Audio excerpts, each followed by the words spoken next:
Fala pessoal, esse é o meu podcast Dando Vozcast por Ana Carolina Oliveira e hoje eu tenho uma convidada incrível que vai falar de temas da atualidade que a gente precisa se aprofundar e aprender mais e eu não me tiro dessa para também ter umas curiosidades e perguntar sobre a minha maternidade. Hoje nós temos a doutora Damares Milim, ela é médica pediatra, mestre em cuidado humanizado e referência quando o assunto é desenvolvimento infantil, o impacto do uso de telas, TDAH e TEA. Então nós vamos nos aprofundar nesse assunto em um momento em que as crianças, muitas trocam aquele brincar, o natural, o que nós fazíamos na nossa infância pelas telas, para ficar no celular. E esses diagnósticos com certeza acabam aumentando, principalmente quando a gente introduz as telas com menos idade. E ouvir também com muita sensibilidade essa experiência que ela vai trazer aqui pra gente e é uma alegria muito grande te receber aqui. Muito obrigada. Eu tô quero muito agradecer feliz também a oportunidade de disseminar um pouquinho aí de informação e também aprender. Amo essa troca, esse bate-papo e amo falar da pediatria e da infância, né? Principalmente a primeira infância. E esse é um tema que a gente fala, eu principalmente falo na rede todos os dias, essa primeira infância para mim é tão fundamental e te recebi aqui hoje sabendo que o Apolo está chegando e que a gente torceu muito. Quando eu vi a notícia, eu falei, meu Deus do céu, que eu vou estar com ela nesse momento.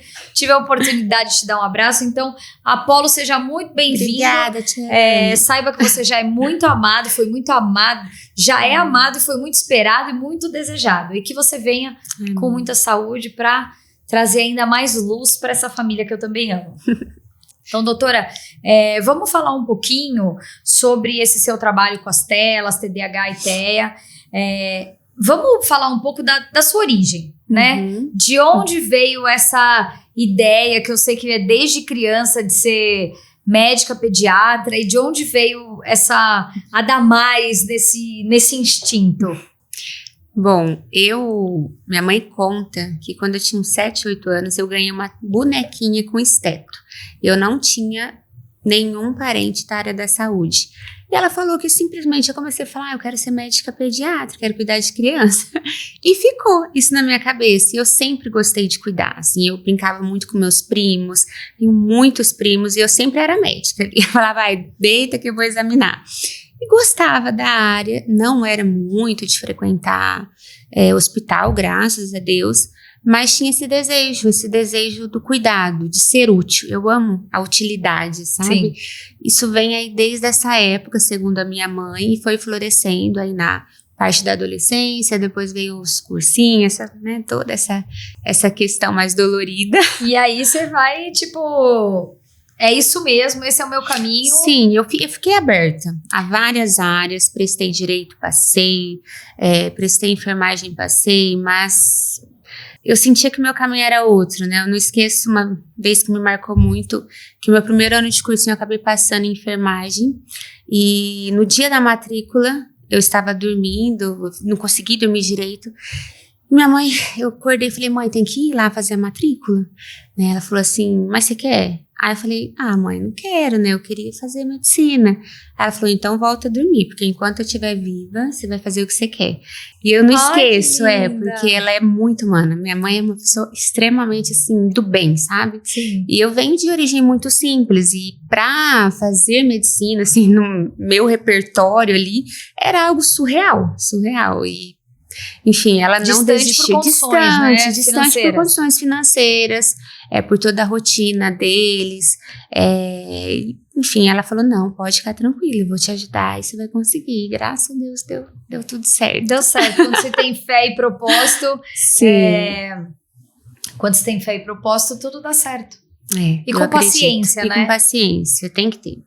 Muita paciência, muitos não, foram 4 anos de cursinho, árduos, e sempre que tinha um não ali, nossa, meu mundo caía. É frustrante. Eu tenho que recomeçar de novo, a mesma piada, aliás, dos professores, terrível do cursinho. Tem que saber que eu vou entrar no mesmo lugar, que ele vai falar a mesma coisa. Sim, faltou 2 pontos, enfim, mais 1, 2 que te tirou, mas deu certo. Ai, que legal. E me diz uma coisa, tem algum momento nessa sua formação Porque você vai fazer a medicina e vai se especializar. Sim. E em algum momento nessa formação que a sua visão mudou em relação ao desenvolvimento infantil, a essas questões? Na minha formação médica, não. O que mudou foi realmente na residência de pediatria. Eu tenho 5 sobrinhos, dos quais 3 têm TDAH. E aí, com eles, na verdade, foi assim, o que mudou. Assim, falei, poxa, por que está acontecendo isso? Por que aumentou tanto? E foi o que deu um norte. Aumentou tanto os casos. Os casos, né? E deu norte para que eu viesse estudar mais, me interessar mais pelo tema do desenvolvimento e comportamento, que hoje é a principal área de atuação, né, da minha clínica, enfim, dos meus atendimentos. Mas foi esse norte na residência. Na graduação eu fiquei bem aberta, tanto que eu falei, não, acho que não é pediatria. Aí queria cirurgia, mas não. Fui realmente monitora, me destacava, os professores, não, você leva jeito, cirurgia infantil, mas fiquei na pediatria mesmo. Não foi você que foi até ela que foi até você. Eu acredito nisso, ela me escolheu, realmente. É uma missão e um propósito. E hoje em dia, a gente vê, né, o mundo vive na pressa. Todo mundo vive acelerado demais, enquanto muitas consultas são rápidas. E eu posso falar por experiência, quantas consultas. Eu estava até te contando aqui sobre a experiência que eu tive hoje numa médica que, inclusive, eu gostei muito. Muitos médicos hoje atendem muito rápido, olham só para o computador, fazem 2, 3 perguntas, tchau, obrigado, e você se sente mal, assim, perante aquele médico, né? E você é uma pessoa que se aprofunda, que quer que se diferencie, se aprofunda nessa criança, em saber Sim. todo esse contexto familiar. E me explica um pouco como que hoje você trata essas questões quando você logo identifica um paciente que está com isso que eu falei, ou por um excesso de tela que a mãe está talvez identificando ou diagnosticando o seu filho de uma forma, e isso talvez seja o excesso da tela, ou que realmente ele tenha um TDAH ou algum tipo de transtorno.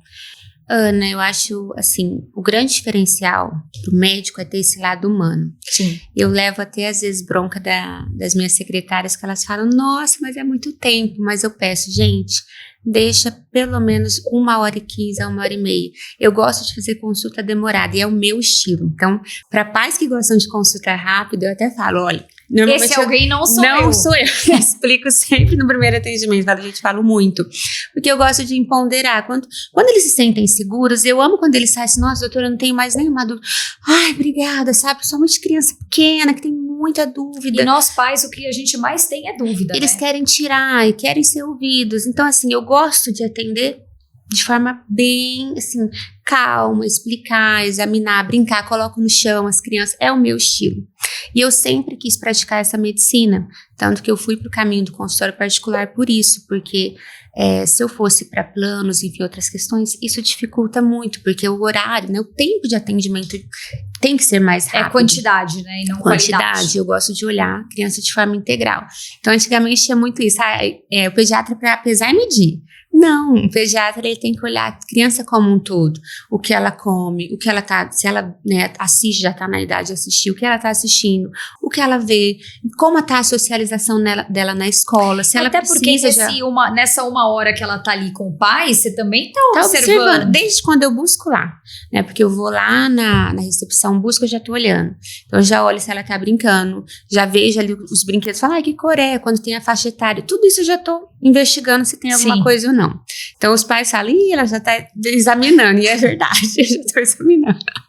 Então eu gosto desse olhar assim, calmo, tranquilo, para pegar pequenos detalhes ali, os pais contam muito. Então esse é o meu estilo de consulta, é a medicina que eu acredito, que é baseada em evidências, mas também no lado humano. Sim. Né? E como detectar? Eu acho que isso é importante quando você tem as consultas regulares com o pediatra. Eu falo sempre, gente, quando vocês deixam de vir de trazer a criança, eu perco ali um time, às vezes um time de observar algo que está errado, que não está assim adequado, porque cada mês tem o desenvolvimento neuropsicomotor, que nós temos a obrigação, enquanto pediatras, de detectar. neuropsicomotor. Então, a parte motora, neurológica e psicológica da criança. Tudo isso tem uma tabelas enormes que a gente tem que pontuar com os pais e eu vou detectando. É importante o acompanhamento regular com o pediatra e faz com que a gente tenha ali maiores chances de intervenção.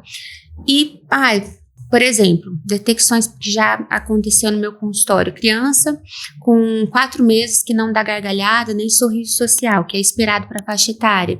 Poxa, está tendo um atraso ali, provavelmente neurológico, precisa de intervenção precoce. Então, é onde vem a equipe multidisciplinar comigo. Parte motora, criança com 6 meses que não está sentando, não tem o tônus, não está sentando muito bem, ou ainda não está começando a rolar ou rolando. Atraso, precisa de encaminhamento, também ser avaliado com o especialista da área, né, dessa parte motora, que normalmente é o fisioterapeuta. Então, esse olhar e o acompanhamento regular faz toda a diferença, principalmente nos primeiros 2 anos, toda a diferença. E quando você já teve algum diagnóstico, assim, que você percebeu no seu consultório, que o pai vem, olha, porque meu filho não faz tal tipo de movimento, ou sei lá, não tem algum tipo de reação, como você diz, o esperado para cada mês ou para cada faixa etária, que você detectou que isso talvez pudesse ser o excesso de tela ou a tela precoce? Sim. Por volta... Até mais do que você gostaria. Até mais do que eu gostaria. Infelizmente, telas não são recomendadas para crianças menores de 2 anos. 0. Exceto Pronto, ligação... Já não passei no... Não. Exceto, por exemplo, a ligação. Eu vou ligar pro tio, pra tia, pro avô. Ok. Mas assistir tela menores de 2 anos, 0. Né? E já, infelizmente, tem pais que às vezes falam, doutora, eu tô colocando um pouquinho, enfim. Isso pode atrasar, porque é surreal, mas acontece com frequência no meu consultório. Quanto tempo tá ficando? Aí eles não sabem. Aí eu falo, olha, tenta verificar e depois me manda pelo WhatsApp, enfim. Aí eles meio que estão somando, tipo, principalmente um deles, que é o mais preocupado. Vem um deles mais preocupado. Aí eles falam, não, olha, tá ficando 3, 4, eu não tô brincando, juntando tudo. E os estudos já mostram, isso não é achismo de pediatra, nada, os estudos mostram que crianças que têm ali um acesso às telas de forma precoce, principalmente menores de 2 anos, 4 anos, têm um afilamento, ou seja, diminuição do córtex frontal, que é onde tem a nossa inteligência, cognição, raciocínio lógico. Olha só, tem um afilamento, é real, assim, exames de ressonância já evidenciaram nesses estudos, então é muito sério, não é que a gente não quer que as crianças assistam tela, é porque tem realmente uma questão toda ali neurológica que a criança é afetada por isso, então não pode, o tempo de tela ele tem que ser realmente respeitado, menores de 2 anos 0, depois um pouquinho maior 1 hora no máximo, 2, adolescentes no máximo 3, não é que precisa ficar, não é preciso, é se necessário, juntando tempo de estudo também, que às vezes eles não computam. Não, isso é estudo. É tudo, né? Tudo. A informação é muito rápida. Eles muito acham acessível. Que é só para diversão. Então eu fico 2 horas no estudo, mas eu quero ficar 4 na diversão. Eles não somam. Sim. Eles colocam de forma separada, principalmente adolescente, o trabalho. Mas é muito importante, né? Tanto para a parte neurológica, a parte de socialização. Você aprende a ser um ser humano com outro ser humano, não é em frente a telas. Como que ele vai aprender a se comunicar bem, né, a observar, em contato? Então, quando você coloca uma criança em frente à tela, ela não tá tendo estímulo, tá pronto. É igual quando a gente chega e quer assistir um filme, você fala, hoje eu quero me desligar. Você não coloca um filme ali bem, você desliga, você tá pensando sobre aquilo? Não. E a criança precisa pensar. Ela precisa do ócio, ela precisa de brincar, precisa de pé no chão. Infância mesmo. Eu acho que isso tá faltando, sabe? Eu vejo, às vezes, em consultório, pais que chegam. Teve um caso que me marcou muito, de uma menina que chegou no consultório e falou assim... Aliás, eu perguntei. Falei, você gosta de brincar? Qual que é a sua brincadeira preferida? Ela falou, tia, eu gosto. Só que eu não tenho muito tempo, porque de manhã eu estudo, e depois eu tenho balé, inglês, foi falando natação. Aí eu falei, gente... Aí eu conversei com os pais, falei, olha, ela precisa de tempo livre, eu sei que vocês estão preocupados com a educação, mas ela precisa de tempo livre, ela precisa ser criança. E eu acho que é isso que tá faltando, esse excesso de coisas, assim, excesso de informação para criança, sai daqui, vai ali, e Não, ela não brinca. Ela não é criança. E eu vou falar pra você que dentre o papo que a gente tá tendo aqui, eu tô tipo refletindo, né? Eu, quanto mãe, já fico assim, nossa, será que eu tô excedendo com os meus filhos? Será que os meus filhos estão muito... Tela eu acredito que não. Já usaram muito. Eu restringi porque eu entendi e comecei a perceber mudança de comportamento. Então assim, 1 hora então você vai ficar hoje. Tá bom. A hora que você tira... O nível de irritação que eles estavam e o comportamento agressivo depois que você tira. E assim, não adianta você brigar. Não adianta você entrar naquela guerra porque ele tá tendo um mau comportamento por aquilo. Aí eu ficava, gente, isso não tá saudável. É super real, super. É muito real e eu vivi isso dentro da minha casa. Então, hoje o meu filho tá na terapia, na escola... Aí agora começou o inglês, aí eu tô nessa, nossa, será que meu filho não tá tendo tempo? Mas ele joga bola que tá feliz da vida. Isso, jogar bola, né, brincar. Principalmente a criança ali nos primeiros 6 anos, ela precisa muito de contato com objetos, então brinquedos mesmo. É isso, acho que tem que dosar, a criança precisa de fato aprender. O nosso mundo também tem a parte conteudista, mas precisa ser criança. Eu sinto que isso... Principalmente na nossa cidade, sabe? Sim. Tem muitas Até coisas. Porque hoje assim. as crianças, a gente não... E você vivendo em São Paulo, você vai ver, o seu filho jamais vai na rua sozinho. Nem no prédio, descer no prédio, ele vai sozinho. Então, a mudança da geração aconteceu, a chegada da tecnologia é real, a gente não pode tirar disso, mas é uma luta diária aí de tentar a conexão com o real, com o digital. E o estar presente, algo Exato. que eu trago muito para os pais que trabalham. O tempo de qualidade. Isso, eu falo, pais, vocês trabalham, vocês precisam trabalhar, é importante, mas o tempo que vocês estiverem com eles, desliga o celular rapidinho, põe no modo avião, sabe? Você tem meia hora para oferecer para o seu filho, ofereça realmente meia hora. Vai pro chão, brinca, olha no olho, pergunta como tá? Vai fazer uma refeição, sabe? Para de mexer no celular, conversa, como foi seu dia? Isso é tempo de qualidade e faz diferença.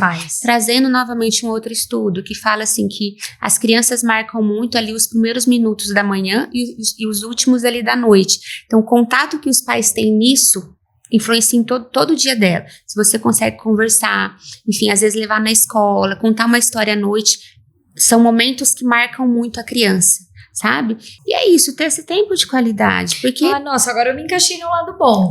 Essa noite eu fui fazer minha filha dormir, ela falou, mãe, conta uma história. Eu contei, assim, acho que foi a história da Branca de Neve, 5 minutos ali eu resumi. Ela foi dormir feliz da vida e hoje eu consegui levar na escola. Então, já tô com 2 pontos aí. 10, hein? Já tô com 2 pontos, perto dos negativos que eu fiquei pensando em tudo que ela falou, eu tô com 2 positivos. Mas outra coisa que eu percebo, e você me falando isso faz sentido, o meu filho, todas as vezes que eu deito com ele pra dormir, a gente fala que a gente vai bater um papinho, né? Então é um momento que ele me conta o que aconteceu. E nossa, ele fica muito feliz com esse momento. Mãe, hoje a gente vai bater um papinho? Às vezes eu não tô conseguindo mais ficar de olho aberto, mas eu falo, não, eu preciso escutar ele nesse momento. E ele engata, se deixar, ele fica 1 hora conversando. Sim. Então eu falei pra ele, se você quiser conversar 1 hora, a gente conversa, mas a gente precisa deitar 1 hora mais cedo. É muito importante, Ana, esse tempo de qualidade. Eu cito muito em consultório o básico bem feito. Qual que é o básico bem feito? Não tem muito segredo para cuidar de criança. Dormir bem, criança precisa dormir bem, criança precisa comer bem e ter tempo para brincar. Sim. É isso, é o básico bem feito. O que é dormir bem? É dormir pelo menos a quantidade, né, de horas que ela precisa de acordo com a faixa etária. Então, criança, porque eu não quero que criança vai dormir cedo porque eu sou chata. É porque tem todo um contexto por fora disso. Isso. A melatonina da criança, ela é produzida antes do adulto, né? O adulto ali é por volta que é o hormônio que dá esse sono, esse descanso, por volta das 11. Da criança é às 8. Então, assim, a criança tem que dormir cedo. Ponto negativo, meus filhos estão dormindo mais tarde. Não, mas assim, são reflexões e não tem isso de cada, né, maternar de um jeito. Dormem muito bem, graças a Deus. Isso, dormir bem. Então, eles precisam dormir cedo. Isso impacta também no crescimento. No crescimento, na produção de GH, que dá todo esse crescimento. No armazenamento de informação. Então, não é só deitar. A criança precisa, de fato, dormir cedo. Para que que ela acorde bem, disposta, enfim. Comer bem, precisa de fato uma alimentação adequada, verificar se não tem nenhum déficit nutricional, nada disso, e brincar, né? A criança precisa também do tempo de ócio dela. Eu acho que controlando isso, ó, sucesso. Maravilhoso. E me diz uma coisa, tem algum caso assim que te emocionou, que você conseguiu ter essa percepção dentro do consultório, que você conseguiu compartilhar com o pai e com a mãe, acessível, né? Porque existem também pais e mães que não aceitam diagnósticos, que não aceitam, eles querem saber, mas eles também não querem colaborar com a parte deles enquanto responsáveis ou família. Que a criança estava nesse estágio assim, que você falou, nossa, tá um pouco grave, entrando numa situação muito difícil, e que você conseguiu, com orientação e acompanhamento, recuperar essa criança e falar, nossa, agora a gente está entrando num desenvolvimento que está normal para a idade? Sim, acontece, assim, já tiveram vários casos, mas teve um que me marcou muito, de um menino. Por volta ali dos 9 meses eu comecei a perceber, porque assim, eles começam a balbuciar, aí depois querer falar, dadá, mamã, assim, por volta de 1 ano eles falam algumas palavrinhas, pelo menos de 3 a 5, e ele não vinha nessa parte, na parte motora adequada, a parte, os demais itens ali, sociais também, mas a parte de fala, não. E eu conversei com os pais, falei, olha, em casa é diferente, porque eu não tenho observado isso aqui no consultório. Falei, é rápido, vocês observam, vocês são os maiores especialistas. E normalmente os pais sentem. Às vezes tem essa recusa, não querem falar, mas eles sabem. E aí eles falaram, doutora, realmente, porque olha, ele não tá falando, enfim, a gente foi conversando. Fui investigando um pouco melhor, encaminhei para o fono, e essa intervenção com a fono fez toda a diferença, sabe, assim, no desenvolvimento da parte realmente motora da língua que estava precisando, né, ela começou a trabalhar, e ele tirou, assim, hoje fala de tudo, já tá com quase 2 anos no meu consultório, então, assim, isso marcou muito, porque a hora que eu falei, a mãe, ela falou, e aí encheu o olho de trago, falou, não, acho que tem alguma coisa assim, ela falou, não. Eu levo ele pra brincar, enfim, por causa... Ele não tá normal, ela não sabia explicar. Isso é uma frustração pra mãe, isso é uma realidade. E aí a gente foi trabalhando, e eu gosto de conversar também, eu peço sempre pro profissional me dar um feedback, olha, fono, TO, enfim, conversar, e eles me trouxeram, deslanchou, assim, que graças a Deus foi super uma bem. vidinha ali que se transformou. Tem que ter, porque quanto mais precoce a intervenção, melhor prognóstico da criança. Sim. Quanto mais você agir antes, melhor essa criança tem a chance aí de atingir o seu potencial máximo, né? Sim. Muito importante. E me diz uma coisa, eu queria me aprofundar um pouco, sim, óbvio que a gente não tem tempo aqui também de se aprofundar de uma forma, mas por que hoje, doutora, tantas crianças com diagnóstico de TDAH? Então, tem o diagnóstico e tem o que suspeitam que é, mas de fato a gente aí entra um pouco nisso, que é a falta de socialização e telas. Então, sim, os diagnósticos tanto do transtorno do espectro autista aumentaram e do TDAH também. Isso se deve a mudanças mesmo no CID, né, no CID do TDAH, do TEA. Como eu explico isso de uma forma mais básica, assim, antes o CID ele pegava mais coisas para você diagnosticar, que é o livro da medicina que a gente usa para fazer os diagnósticos.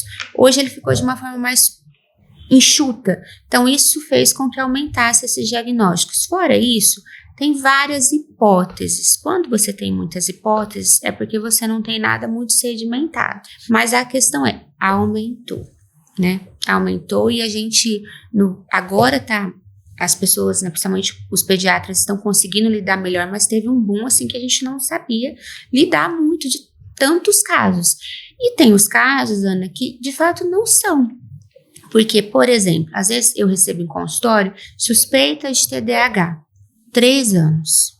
Primeiro que o diagnóstico não dá para ser feito de forma tão precoce, né? Então, normalmente a gente... No caso do TDAH. Do TDAH, tá?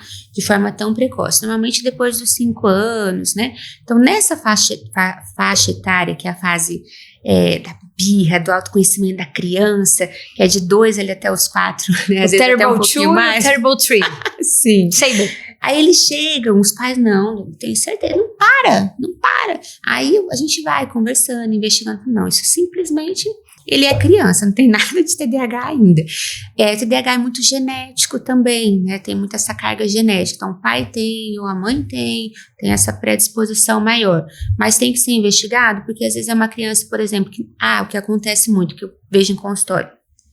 Chega um pai achando que mas aí eu pergunto, essa criança tem contato com outras crianças? Brinca? Não, fica o dia inteiro ali, só com a babá, não desenvolve. Aí, só na televisão, só na televisão. Tela. Então, realmente, a questão dela do desenvolvimento neuropsicológico não está adequado, né? Então, a gente vai investigando, colocando as leva pro parquinho, ajustes, leva pra terra. Leva pra brincar com outras crianças. Então, tem tudo isso, mas mesmo tirando tudo isso, os diagnósticos, de fato, aumentaram, sim. E aí, por N hipóteses, entre elas essas que eu citei para você, né? Tem uma médica que eu acompanho também, que ela vai estar aqui, e ela também, eu acho que ela se aprofundou muito no tema, porque, se eu não me engano, o terceiro filho dela, ele tem o diagnóstico de TEA, e ela se aprofundou no tema. Então, ela até me falou, eu atendo mais de 100 mães hoje com filhos TEA, e ela super se aprofundou, e eu vi uma vez um vídeo dela na página dela falando sobre realmente esse caso dos pais. Hoje as pessoas querem ter filhos mais velhos, né? Sim. Querem viver e ter os filhos com uma idade um pouco mais avançada, e muitos desses casos estão aí. Essa questão da faixa etária, ela conta justamente por essas mudanças genéticas que a gente vai sofrendo ao longo da vida. Então, quanto mais mudanças, maiores as chances, sim, né? Então, um dos fatores de suspeita é esse, os pais tendo filhos aí acima de 35, 37, aumenta a chance, né? Sim. E o fator genético, que é o principal aí, então, normalmente um pai que já tem o transtorno do espectro autista ou uma mãe, a chance é maior, né? E aí o que a gente precisa investigar é o nível de suporte, porque uma criança, por exemplo, com TEA, diferente do TDAH, como você disse, que aí você começa a fazer uma avaliação a partir dos 5 anos, o TEA não. O TEA, alguns movimentos você já começa a perceber desde bebê. Desde bebê. E o TDAH não é que você, assim, fechar, bater o martelo, normalmente a gente começa ali depois dessa faixa etária, mas você já pode começar intervenções antes, tá? Agora, o transtorno do espectro autista, os primeiros meses, por exemplo, uma criança que tá com 3, 4 meses, os pais, nossa, essa criança é um anjo, eu não gosto. Eu gosto quando eles chegam reclamando pra mim no consultório. Essa criança, nossa, ela não dá trabalho nenhum. Olha, do jeito que coloca ela no berço, ela fica.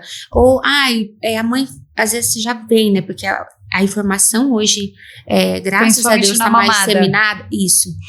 Doutora, nossa, não tá olhando, enfim, aí eu examino também criança mais apática, não faz aquele contato, não tem um sorriso, porque começa ali por volta dos 2 meses, 3 meses. Sim. Isso tudo levanta suspeitas. Tudo isso a gente já começa ali a investigar. O que era esperado para a parte motora não tá acontecendo com 4 meses, tudo isso. E na verdade, né, doutora, eu tava hoje, inclusive, falando com o meu terapeuta sobre isso, a gente tá falando de algumas questões e entramos sobre isso. Quando você pega uma mãe com algum tipo de diagnóstico, ou descobriu, sei lá, quando o bebê nasceu, que já tive uma pessoa que também, que era uma criança com síndrome de Down, ou você vai percebendo nos primeiros meses que a criança tem essas características de não trocar o olhar, e aí você vai... E a mãe precisa elaborar tudo isso, porque a maternidade, e isso é uma realidade, é um filho que você idealiza. Você idealiza um filho, uma perfeição, aquilo que você quer viver com ele, aquilo que você quer passar. E teve uma mãe que me disse que não gosta muito disso, mas assim, é um luto do que você idealizou. Não é um luto do filho, não é nada sobre isso. Mas é um luto do que você idealizou. Então você tem que enterrar aquilo que você idealizou para criar na sua mente algo diferente. Eu acredito nisso, realmente... É um luto da idealização de como você achou que seria, né? E é um processo. Eu vejo em consultório, principalmente mães, né, que têm filhos com transtorno do espectro autista, que elas são muito solo. Normalmente, e isso já tem até alguns estudos que estão mostrando. Que 80% das mães com filhos são mães atípicas separadas. são solos. São mães solos. Então, assim, mães que carregam um fardo, uma carga enorme. Normalmente, essas terapias, elas são diárias. Então, elas nem sempre conseguem também trabalhar, né? Tem que largar a carreira. É um luto, sim, daquilo que foi idealizado, né? Sim. Elas precisam transformar, e elas são maravilhosas, porque elas chegam com uma força que eu falo, meu Deus, sabe, às vezes até assim, incomoda, meu Deus, que coisa, sabe, você se sente, eu falo, que pequena que eu tô me sentindo, porque elas são tão grandes, né, e chega com aquela força mesmo, não, porque ele tá fazendo isso, porque eu tô vendo essa mudança, e é comemorar o diário, né? O diário, as pequenas mudanças, é incrível, elas, nossa, são eu atendo diversos, mas são as mães que eu mais admiro, viu? É surreal, assim, o que elas passam, e com um sorriso no rosto, sabe? Sim. E comemorando as vitórias ali dos filhos, às vezes pequenas, né? Assim, não tão, mas grandes vitórias. Eu também já recebi aqui no nosso podcast a Marcela Barsi, ela tem 2 filhas, suporte 3, elas são gêmeas, e as 2 são suporte 3. E é um desafio. E quando você fala disso, da carga dessa mãe, ela tem uma filha mais velha, que não é uma filha típica, né? E a filha dela uma vez perguntou pra ela, mãe, mas quando você morrer, sou eu que vou ter que cuidar delas? Porque eu acho que a maior preocupação do contexto familiar é faltar para uma criança com algum tipo de transtorno, uma criança neurodivergente, enfim. O maior medo de uma mãe é faltar, porque quem vai cuidar do jeito que eu cuido? É isso. Porque hoje se fala muito das crianças, mas eles crescem, né, Eles crescem, eles ficam adolescentes, adultos. E isso, assim, já foi pauta no meu consultório delas falarem, olha, doutora, eu gostaria que fosse um dia antes de mim. Olha isso. Porque elas têm, de fato, medo de não ter quem dê esse suporte. Sim. É muito difícil, assim. Porque é uma dependência pro resto da vida, né? Alguns se desenvolvem. Alguns sim, né? Então não dá pra realmente no transtorno do espectro autista tem crianças, principalmente de intervenção precoce, que às vezes sai do nível 3 e de fato vai pro nível 1. E alguns que depois de um tempo, isso é importante ser dito, nem apresentam mais características. Só que hoje nós não conseguimos ainda tirar, né, essa classificação, mas é provável que daqui a alguns anos evolua também, isso mude já e a gente consiga já retirar. Então, como se fosse assim, remissão. Não apresenta mais sintomas, mas você ainda não consegue tirar. As evoluções incríveis. Hoje eu vou fazer uma pergunta para quem realmente não tem conhecimento. Tanto o TDAH, e a gente tá falando mais desse tema e eu vou perguntar sobre isso, tanto o TDAH quanto o TEA, eles são considerados doenças ainda? Não são, né? Não é doença. Não são considerados doença.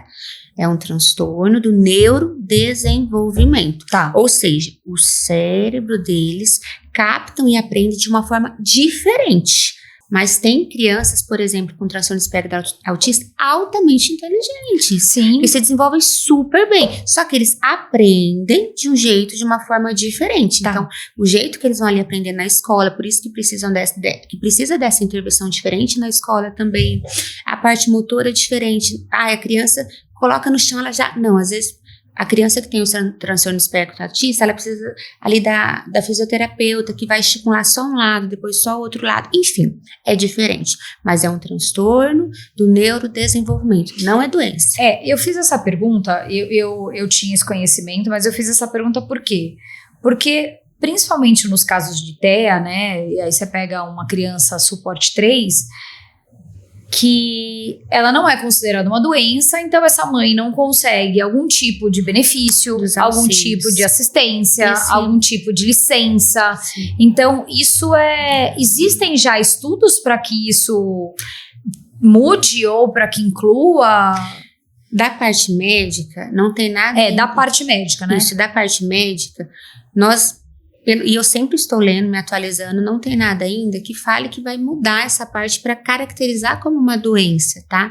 Mas realmente da parte... Ou para que possa entrar nesse lugar de ter um suporte, né? Que por exemplo, os planos de saúde, essas questões de legislação mudassem. Sim. Mas da parte médica, porque a gente não trabalha só com transtorno do espectro autista no Brasil. Isso é mundial, então é uma classificação mundial.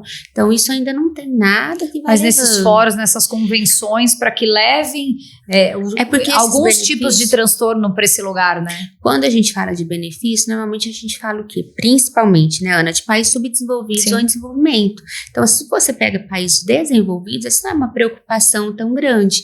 E esses protocolos, muitas das vezes, eles são feitos lá. Sim. Né? Então, para mudar, teria que ser uma... Estrutural. Né? Estrutural. E vamos falar um pouco sobre a Clínica Amare. De onde ela surgiu, e eu sei, né, quando você inaugurou eu até soube um pouco, mas ela nasceu de um propósito de acolhimento e orientação para essas famílias, né? Me conta de onde surgiu esse projeto. Meu xodó. A menina dos meus olhos. Sim, meu primeiro filho. Eu ia falar isso agora, o seu primeiro filho. É verdade.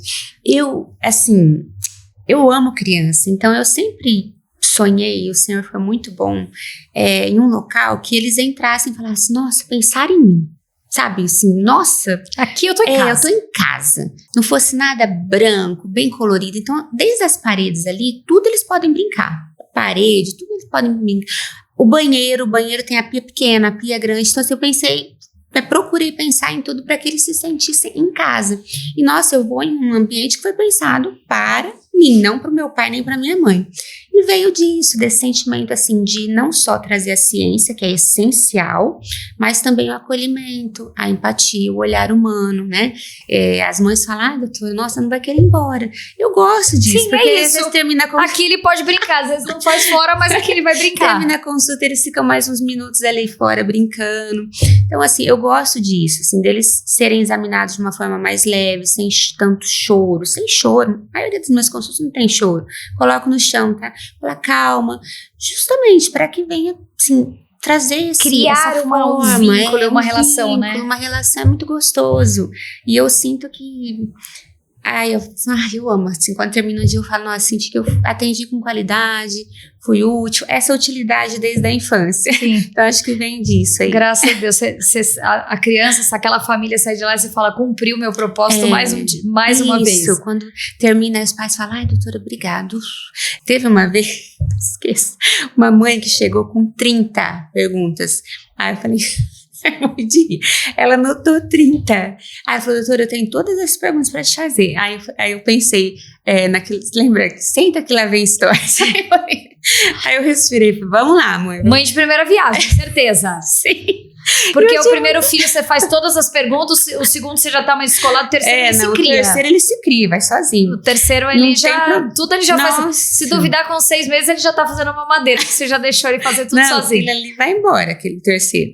E ela chegou e a gente foi tirando, na hora que terminou ela falou, nossa, parece que tirou um peso das minhas costas. Então eu gosto muito disso, porque algo que é básico pra mim, não é básico para a mãe, ela não tem obrigação de saber, então eu preciso falar, né? Eu preciso comentar com ela.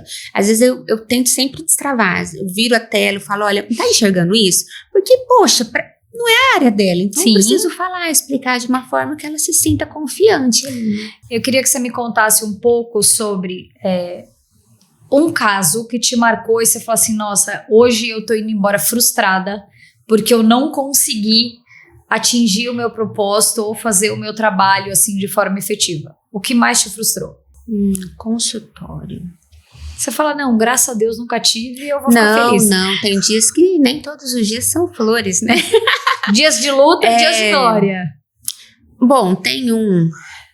realmente, eu pensei nele agora, mas assim, acho que, se eu não me engano, tem por volta de 5, 6 anos essa criança, mas pais que não se dão bem, chegaram no consultório, a consulta foi assim, caótica, foram 2 crianças, filhos que eles levaram, e eles não, infelizmente, eles trouxeram a relação para dentro ali dessa relação com os filhos. Eu atendi, não consegui avançar, porque o que eu falava para a mãe, o pai desmentia na frente das crianças e brigava, foi assim, eu saí com uma dor de cabeça. Meu E eu Deus, não consegui, imagina a energia dessa consulta. assim, a energia foi muito ruim, baixou de uma forma extrema. Eu não conseguia avançar no tratamento, porque eu explicava, mas ela não vai levar isso, nem adianta passar, doutora, não sei o quê. E aí a mãe falando com o pai, eu tendo que examinar a criança, e as crianças nervosas, porque sentem esse ambiente difícil. Foi algo que eu falei, nossa, meu Deus do céu, não dá. Ainda mais 2 crianças para atender juntas com esses pais. Foi um dia que eu saí frustrada. Falei, não, uma relação não consegui entregar. disfuncional. E aí, doutora, você para pensar, né, hoje, que é abordando muito tema, uma relação completamente disfuncional, e aí que você pega, como é que você vai ter crianças saudáveis e vivendo, e que já vão ter aí questões da vida, de comportamento, e que os pais às vezes não vão entender que é por conta dessa relação. Não, e eles não costumam enxergar muito. E eu falo, gente, as crianças são esponjas, elas aprendem muito mais com exemplo do que com palavras. Você pode ficar igual papagaio falando, não, mas dá um exemplo. Por exemplo, eu falo da comida. Não adianta você colocar um prato saudável para a criança e do lado tá comendo um hamburgão. Ele vai querer um hambúrguer. Meu pai tá comendo, claro que é melhor. Por que eu vou começar esse alface aqui? Agora come junto com o seu filho. Sabe, não adianta falar, faz silêncio, não assiste tela e você tá assim, ó, na hora da comida. Que exemplo você tá dando? A minha mãe fala muito sobre pais que separam a comida. Eu vou tirar esse verde aqui porque eu não gosto. Eu vou tirar. Eu vou, como é que o filho vai ver tirando aquele verde? É óbvio que isso não vai querer. Venenoso, eu não vou querer isso. Hoje não tem como. Hoje eu tive uma consulta de introdução alimentar, que é por volta dos 6 meses. E aí eu falei, olha, pensa, gente, é um momento que vocês podem fazer mudanças com vocês mesmos. Então, vocês vão começar a ofertar comidas in natura para a criança. Talvez não é o momento. Aí o pai olhou para mim e falou, é verdade, a gente tem que mudar algumas coisas lá em casa. Então, assim, é importante, porque pegar o brócolis, a florzinha do brócolis e comer ela pura. Bem temperada é uma delícia. E me diz uma coisa, nesse ponto, essa foi a que mais te marcou para dizer assim, nossa, que dia difícil. E aquela que mais te marcou, que você falou assim, nossa, é exatamente isso que eu vim pro mundo para fazer, nasci para isso. Eu acho que é uma junção, viu, Ana? Eu amo sorrisos. Eu gosto quando eu tô atendendo e assim, eu vou pro chão e brinco, aí os pais já chegam, doutora, cadê o tapetinho? Que aí eu coloco. Eu gosto dessa entrega diária, eu acho que é uma junção, não tem um dia, agora pelo menos não me... Eu lembro dos vários dias que eu saio, nossa, um bom dia. Esse sabe? dia foi prazeroso. Que eles dão aquele abraço quando são maiores. Tá, tchau, tia. Ou quando a mãe manda, por exemplo, no meu WhatsApp, começou a andar. Eu recebi esses dias. Doutora, olha aqui que gracinha, sabe? Eu mando na praia com a roupinha. Eu gosto disso, dessa troca, dessa entrega. Eu acho uma junção mesmo. Há quantos anos você é formada? Medicina? Nossa, você quer me entregar, né? Não, jamais. Longe disso. Acho que dá quase 8 anos já de formada. E 8 anos? Você vai falar, com certeza. Eu não vou te perguntar a sua idade, é óbvio, mas com certeza você favor, é muito mais nova do que eu. Meu botox nem tem dia que eu tô grávida. Não tenha dúvidas que você é muito mais nova que eu. Mas voltando, doutora, ao assunto das telas, né? E do uso excessivo do celular, quais são realmente esses impactos tão grandes que você observa no consultório? Relacionado às telas. Isso. Irritabilidade, diminuição da socialização. Essa é a sua prova. Muita irritabilidade, diminuição da socialização. Criança que tem dificuldade no aprendizado também. Então, começa a apresentar notas mais baixas do que vinha apresentando. Também linguajar. Como você aprende também a falar bem? Conversando, né? Sim. Então, criança que o vocabulário ele é mais pobre. Né, eu observo isso, comparando com crianças que são mais estimuladas, enfim, brincam mais, o vocabulário, ele é mais pobre. E fora isso, a questão cognitiva, que a gente começa a observar de uma forma geral também. Quando eu chego, por exemplo, a pegar essa criança ali na recepção, ela tá sorrindo, brincando com outra, uma criança que é bem estimulada. Quando tá em frente à tela, ela já tá, mãe, me dá o celular, não quer brincar. Por mais que eu pensei em tudo ali, eles não se interessam, porque eles não veem a hora de pegar o celular ou o tablet. Então, diminui a socialização, aumenta a irritabilidade, as notas de escola, normalmente os pais reclamam. E fora isso, de forma global, ali a cognição da criança, né? O que ela pensa, o raciocínio lógico. Quando os pais reclamam, por exemplo, chegam nesse lugar de reclamar, ele tá indo muito mal na escola. Nenhum pai, assim,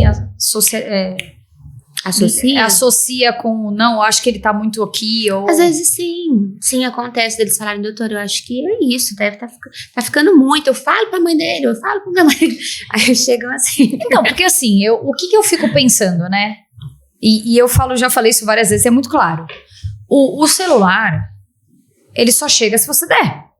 Igual a comida, a porcaria. O celular, ele é o sossego do pai e da mãe, ele não é o sossego da criança. Porque às vezes você quer fazer alguma coisa, nossa, eu quero aqui, sei lá, assistir a minha série. Não, toma aí, fica aí, é o sossego. Uma criança com 7, 8, 9 anos com excesso de tela, por quê? Porque ela tem um celular desbloqueado, com internet ilimitada, e a culpa não é dela. Sim. Ela não foi lá e comprou com o dinheiro dela o celular. Sim, e aí os pais às vezes chegam com a questão, eu preciso me comunicar.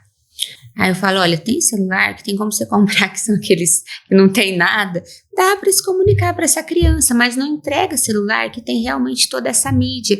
E às vezes os pais até fazem, sabe? Olha, cria um perfil, criança não tem recomendação, nem adolescente, de ter celular menores de 14 anos. Não é que com 14 anos eu tenho que entregar, é se for necessário. Então antes dos 14 anos, não. Por quê? Justamente porque, sabe até quando que vai o desenvolvimento neuronal? 25 anos. Então, uma criança, ela tem realmente toda essa percepção do que é bom e do que não é? Não. Por mais que você coloque as restrições no celular dela, ela vai acessar, ela vai ficar um tempo ali maior do que você, exceto se você colocar o tempo, né, que você consegue pôr hoje em dia, mas tem muitos acessos. E para além disso, Ana, coisas que preocupam.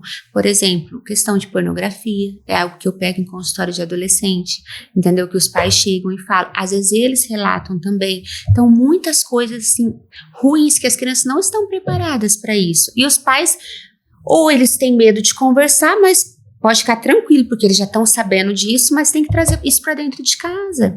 E essas restrições é para o bem deles. Eles precisam realmente ter esse tempo ali de ócio, de não mexer com o celular. Que é outra questão, eu falo, porque... Vamos trazendo aqui o que a gente precisa de informação. Assim, crianças pequenas, os pais falam, e eu entendo, nós vivemos no mundo real. Criança de 4, 5 anos, doutora, vai viajar. Eu não consigo, o que eu ofereço para essa criança? Porque tem muitas horas de voo, enfim. Aí eu falo, começa pelo baixo, né, o que a criança ali gosta menos. Baixo estímulo, né? Então, um livrinho, depois um brinquedo de madeira, vai crescendo. Por último, deixa, às vezes, um tablet que tem um desenho ou algum filminho. Você vai oferecer a tela, não é celular, ofereça um tablet com começo, meio e fim, um filme. Ou, se possível, um desenho que tenha ali pessoas, humanos, para eles se identificarem. Sim. Então, tem desenhos que não tem muita cor, enfim, que são desenhos mais positivos. Então, procure esse caminho e ofereça por último. Vai jantar, tá num restaurante, não coloque de cara o tablet, leva um brinquedo, leva um desenho ali de pintado. Por último, deixa isso para oferecer, sabe? E eu vou falar que eu gosto de dar sempre eu como exemplo, né? Porque meu filho fica assim, nossa, o que eu vou fazer? Nossa, que tédio. Esse dia eu falei pra ele, você sabe que o tédio faz bem? O tédio é ótimo. Você sabe que o tédio é muito bom pra você aprender algumas coisas? O que eu vou aprender com o tédio? Eu falei, olha, vai descobrindo, que você vai aprender. O tédio, o ócio são essenciais pra criança, porque isso faz com que ela... Se reinventa. Com que estimule a imaginação. Às vezes ela faz de uma panela ali uma casa, cria um castelo, deixa ela... tá em tédio, fala, que maravilha. Hoje eu tô investindo, quando eu vou no restaurante, eu tô investindo no Bobbie Goods. Dá pra levar, dá pra pintar, a criança, até dá pra você interagir com ela na pintura, não, então tá ótimo. Super legal. Eu gosto, eu tenho Nossa, eu fico pintando. O Bobbie Goods tá servindo mais pros adultos ultimamente pra aquela distração do que... Mas é muito bom, muito bom. E aí a gente falou um pouco... também do TDAH. Eu vou dar uma resumida aqui pra gente também ir para esse caminho do final. Esses diagnósticos, né, do TDAH, eles têm aumentado e aí, como você falou, o excesso de estímulo, o pouco brincar e a tela e essa nossa preocupação enquanto pais. Eu não posso deixar meu filho descer no prédio sozinho, mas agora eu não tenho tempo de descer com ele. Eu não posso deixar meu filho comprar um pão na padaria que é na esquina da minha casa, porque é perigoso. Então, assim, muitas coisas que na nossa infância a gente fez do brincar na rua, do poder ir e vir com mais segurança, que hoje, infelizmente, nós mesmos estamos nessa bolha, né? Sim. A gente brinca de criar nosso filho leite com pera porque ele não pode fazer nada, a geração Nutella, mas isso com certeza tem estimulado e aumentado tudo isso, né? Hoje os pais, eles estão... Antigamente, se você pega muitas mães, elas ficavam em casa. Hoje a maioria das mulheres, elas precisam sair, elas trabalham fora. Então já muda aí a dinâmica familiar, né? Fora isso, as crianças, a criminalidade, tudo aumentou. Então não tem se jogar bola na rua. Ou interior. O interior ainda não perdeu tanto essa característica. Sim. Mas grandes cidades como São Paulo, você não tem coragem de deixar seu filho descer ali para brincar de bola na rua. Você não vai fazer isso, exceto se for um condomínio fechado. Sim. Né? Então isso traz sim essa preocupação e pode trazer sim essa confusão do TDAH, ou o que é TDAH e o que é simplesmente uma falta de estímulo, falta do ócio, falta do brincar, que confunde mesmo, é um fator confundidor tanto para os pais quanto para os profissionais, porque às vezes é difícil você identificar. Não é nem sempre você faz um diagnóstico na primeira consulta, na verdade é quase impossível. É muito difícil. Então você, eu quero o relatório da escola, então o pai traz, hoje vai ser só a criança, hoje eu quero uma conversa com os pais, então você tem que ir investigando de forma minuciosa. E é um conjunto, né, doutora, entre a médica, entre a escola, sim, entre a família e o que eles querem de desenvolvimento, sim, esperado para essa criança. A escola é essencial, os relatórios eu acho super importante, porque às vezes a criança ela tem um comportamento em casa totalmente diferente na escola.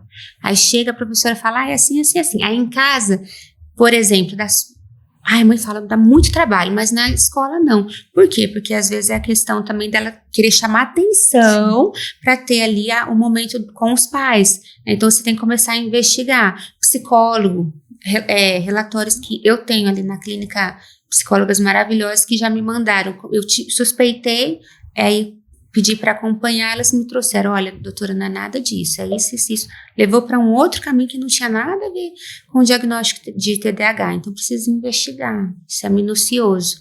Mas... E hoje me parece que para as famílias, sei lá, faz logo aí o diagnóstico, me manda que é um sossego para mim, eu já vou saber o que fazer. Não é assim. E todo TDAH ele precisa de... É meu TDAH.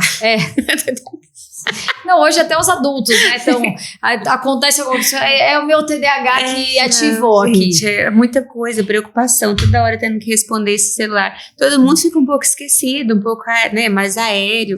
E natural. Todo TDAH precisa de medicação? Nem todo TDAH precisa de medicação. Depende de o quanto isso prejudica. Tem criança, por exemplo, na escola, o TDAH ele costuma ter um prejuízo muito grande na fase de alfabetização. Tá. Então, se está prejudicando, a criança fica inquieta, fica toda hora mexendo o pé, não consegue se concentrar por muito tempo. Muitas das vezes precisa, mas entra com terapia primeiro, a questão comportamental, as mudanças no domicílio com os pais. Então, nem toda criança vai precisar. Assim como no transtorno do espectro autista, nem todo paciente ele vai precisar também. Sim. Não são casos individualizados. E aí, falando das crianças TEA, como tem sido essa evolução quando existe uma intervenção adequada, uma orientação na família e principalmente, né, doutora, uma família dedicada? Nossa. Porque quantas famílias a gente conhece que a criança é laudada, é diagnosticada e os pais agem como se fosse tá natural, tá normal e a família tem comportamentos que não seriam adequados para aquela criança. Quando é feito tudo da maneira adequada, é notório quanto a criança melhora, principalmente quando essa intervenção é feita lá no início. E os pais levam a sério, aprendem, e eles cobram também, né? Cobram dos especialistas que estão tratando. É uma evolução muito grande. É o que eu comentei recentemente. Às vezes uma criança, ela passa de um nível, né, de suporte 3 para um 2 para um, e vai evoluindo super bem. Mas desde que tenha realmente a assiduidade, as terapias são normalmente diariamente. Então, é um trabalho muito grande da parte da família, principalmente da parte com a mãe, né? A mãe que normalmente leva essa criança para todas as terapias aí. E doutora, vamos falar aqui de um ponto, uma realidade, né? São terapias extremamente caras. É uma estrutura que nem toda nossa sociedade tem condições de pagar isso. Então, às vezes, uma mãe que não tem essas condições acaba tendo que estudar ela mesma. Sim. Ela vai atrás de estudos de se aprofundar e se aprimorar para dar esse suporte para essa criança. Tem cursos, por exemplo, no YouTube, que são cursos básicos que vão capacitando esses pais. Então, sempre no final eu coloco, né, os links, eu falo, olha, também estudem para vocês saberem, né, o que é, como agir. Porque as terapias, elas são ali 40, 50 minutos. Tem aquelas escolas que elas ficam um tempo maior, 6 horas, mas quando os pais não têm condição, eles fazem poucas terapias semanais. Eu falo, olha, então você vai fazer isso diariamente, assiste, você vai praticar, você vai replicar. E às vezes quando eles forem a sessão do seu filho, pede para, em alguma delas, não ser com a criança, ser com você, para você aprender. Então eu tenho pacientes, por exemplo, que são dessa forma. Não é todo mundo que consegue, realmente seja particular, e os planos de saúde estão cada dia mais dificultando também. Sim. Então é uma luta. Porque como os casos estão aumentando, eles vão dificultar, ao invés de facilitar a vida dessa pessoa que já está numa situação tão difícil, ela fica... Os relatórios cobram numa minúcia cada dia mais difícil. E me diz uma coisa, doutora, depois de tantos anos de profissão, o que te emociona ainda que você fala, isso é realmente... Eu saí daqui hoje emocionada por algum caso ou alguma situação. Ana, eu volto muito naquilo que eu já falei pra você, eu acho que é o diário, sabe? São os pacientes, eu gosto do cuidado. Eu gosto do atendimento, de receber, de olhar. Sempre que eu começo meu dia, né, sou cristã, eu falo, Senhor, vai na frente, que eu não deixo passar nada. Me ajuda, né, a fazer um bom atendimento, acalmar os pais, a olhar a criança de uma forma integral. E eu acho que é o diário, receber essa troca dos pais, da criança, me faz muito feliz. Além de pediatra, eu sou gestora médica, então eu atuo um pouco ali também na parte com o médico, e é muito gostoso também ver implantações, né, ver esses movimentos, capacitação médica. Então eu gosto da utilidade, eu acho que é isso que me motiva, sabe? Quer sempre ser útil. É isso. Não importa se dentro do consultório. Ajudar, porque nós somos sempre ajudados. Sim. Eu ajudo, mas eu sou ajudada. Sim. Né? E o meu marido comenta que até para morrer precisa de alguém para carregar. Então você sempre vai ajudar e ser ajudado. Isso são trocas, sabe? E tem algum tema que a gente não abordou, que você acha importante a gente deixar de recado aqui pro pessoal, pra gente... Diante de tudo que... Eu brinco que as crianças hoje estão com um chip geneticamente modificado, né? Elas estão cada dia mais desafiando a gente. E a gente fica... Tem horas que eu olho minha filha de 5 anos que eu falo... Onde é que eu tô? Com 5 anos não é possível que eu falava essas coisas. Eles estão muito à frente. Eu vou contar uma curiosidade que nem é tão legal. Eu tava dirigindo um dia, resumindo, eu passei em casa, peguei meu marido e ela foi no banco de trás, eu falei pra ela, põe o cinto. E ela ficou, não quero. Eu falei, põe o cinto, por favor, é perigoso, tal, né? Aí pôs o cinto. Sabe o que ela falou pra mim? Pro meu marido? Nossa, por que vocês têm que toda hora ficar cuidando de mim, cuidando da minha vida? Por que vocês não cuidam da vida de vocês? Ela só tem 5 anos. Dói, né? Então, não é possível. Eu acho que com 5 anos eu jamais falei um negócio desse. Né? Esse nível ali de elaboração de frase. Assim, como assim? Cuida da sua vida, não da minha, que tenho 5 anos, eu sei me virar sozinha. Mas enfim, eu acho que é isso. Eu acho que, assim, trazendo o que eu acho que é essencial, é a questão do básico bem feito, né? Os pais olharem um pouco a criança nessa questão assim, poxa, como tá o soninho do meu filho? Como tá a alimentação? Ele tá tendo um tempinho para brincar? Isso já ajuda tanto, sabe? Assim, sono, alimentação, tempo para brincar, como tá a questão das telas, que não tem como tirar, e tem o lado positivo sim delas, né? O lado que, se usado, por exemplo, para a parte acadêmica, poxa, tem tantas coisas bacanas ali, então tá sendo bem usado, então ter esse olhar, já fico super feliz, já mandei um pouco da mensagem que eu gostaria.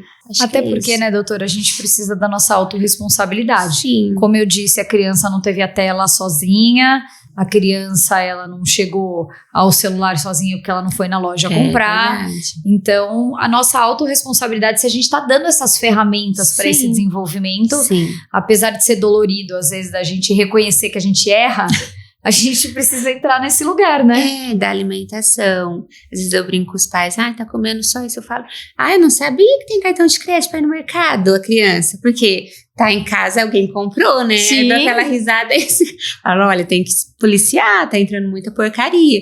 Porque os pais... É difícil? Fala, não vamos levar, filho, isso não. É complicado, Sim. Mas é pro bem da criança, né? Colocou, olha, no fim de semana vai ter essa comidinha que você quer, ok? Combinado? Mas de semana trabalhar com os combinados, né? Os combinados, fazer vários combinados. Tudo eles que é combinado não sai caro. Eles amam rotina e combinados, amam. Isso dá muito certo. Mas a gente também não pode fugir do combinado. Meu filho me cobra se por um acaso eu escorregar de um combinado. Tem que cumprir, isso é verdade. Mas é isso, eu tô muito feliz de você ter vindo aqui, cedido um pouco do seu tempo para passar tanta informação, orientação, e eu queria que você deixasse uma mensagem aqui. Normalmente, a maioria das vezes nós temos mães e mulheres aqui acompanhando a gente, então eu queria que você deixasse talvez para essa mãe aí de primeira viagem, ou mãe que esteja nesse período de diagnóstico, seja de TDAH, de TEA. Sim. Então deixa uma mensagem aí, um acolhimento, essa câmera é sua. Mamães, tenham paciência, né? Entendam que esse é um processo. As mães de primeira viagem curtam e vivam o dia de hoje. E as mamães que estão aí vivendo um diagnóstico, entenda que tudo tem o seu motivo, e hoje nós temos muitos tratamentos, então procurem sim, né? Procurem bons profissionais, procurem ajuda, e profissionais que também acolham vocês em todos os âmbitos, e vai dar tudo certo, né? Fazendo o melhor, a criança vai atingir o máximo, potencial máximo dentro do que é esperado para ela ali. Ninguém diz que ia ser fácil no final, né, doutora? Tudo sempre dá certo. É sobre isso. E eu queria deixar aqui uma lembrança do nosso podcast para você. Agora, nessa gestação, que a gente pode comer um docinho para deixar a criança bem... Eu tô amando essa fase de comer um pouco mais sem ser julgada. Sem se julgar também, né? Obrigada. Mas eu espero Obrigada que você... pela oportunidade. Imagina, né, um prazer. Volte quando você quiser trazer mais alguma informação para tantas mães aqui que pedem e que precisam. Seja sempre muito bem-vinda. As portas e o microfone do nosso canal estão aqui ligados para que você venha e tenha essa conexão conosco. Muito obrigada. Obrigada a você. E eu queria agradecer você que ficou conosco aqui até agora. A doutora Damares trouxe aqui pra gente muito desse olhar do quanto a gente precisa ter tempo de qualidade, a nossa autorresponsabilidade com os nossos filhos, e que hoje também muitos diagnósticos não são o fim. E você pode transformar, buscar ajuda e fazer tantas coisas diferentes com um olhar mais amoroso, carinhoso, com o seu filho. Mais uma vez, obrigada por você compartilhar conosco, e você que ficou conosco até agora, não deixe de se inscrever no nosso canal, mandar esse conteúdo para quem precisa ouvir, não deixe de clicar, curtir, compartilhar e deixar o seu comentário para que a gente possa cada vez mais evoluir. Um beijo e até a próxima.